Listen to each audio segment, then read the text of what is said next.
இந்த மாமியார் மருமகள் காலை கழுவிட்டு இருக்கும்போது நான் கொஞ்ச நேரம் பிரேக் எடுக்குவா அப்படின்னு கேட்க, எதுக்குன்னு மருமகள் கேட்க, ஒவ்வொரு நாளும் காலை கழுவிட்டு இருக்கேன் அப்படின்னு இவங்க சொல்ல, இது உன்னுடைய மகன் வீடு, உனக்கு ரெஸ்ட் கிடையாது, நீ காலை கழுவுன்னு, இல்லைன்னா நீ டாக்டர் தான் பார்க்க போகணும் அப்படின்னு இவ சொல்றா.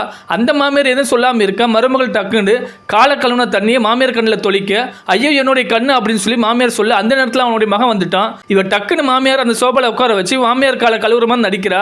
இவன் வந்து பார்த்துட்டு நீ என்ன பண்ற அப்படின்னு கேட்க, ஒவ்வொரு நாளும் உங்களுடைய அம்மா காலை நான் இப்படிதான் கழுவிட்டு இருக்கேன் அப்படின்னு இவ சொல்றா. அந்த நேரத்தில் அவங்களுடைய அம்மா கண்ணு முழிச்சு பார்க்க, இவன் சொல்றான், இது என்னம்மா ஏமா அவளை காலை கழுவ சொல்றா, அங்க பாரு எவ்வளவு டயர்டா இருக்கா பாரு அப்படின்னு சொல்ல, இவங்க அம்மா மகனே அப்படின்னு சொல்லி எந்திரிக்க, காலை கீழே இருந்த தண்ணி கீழே கொட்டிருச்சு. இந்த மருமகள் பார்த்துட்டு இதை நான் தான் கிளீன் பண்ணணும் அப்படின்னு சொல்லி துடைக்க ஆரம்பிக்க, நீ ஏன் கிளீன் பண்ற, அங்க கொடு அப்படின்னு சொல்லி அவ அம்மாட்ட கொடுக்க சொல்றான். அவங்களுக்கும் வேற வழி இல்லாம அதை துடைக்க ஆரம்பிக்கிறாங்க.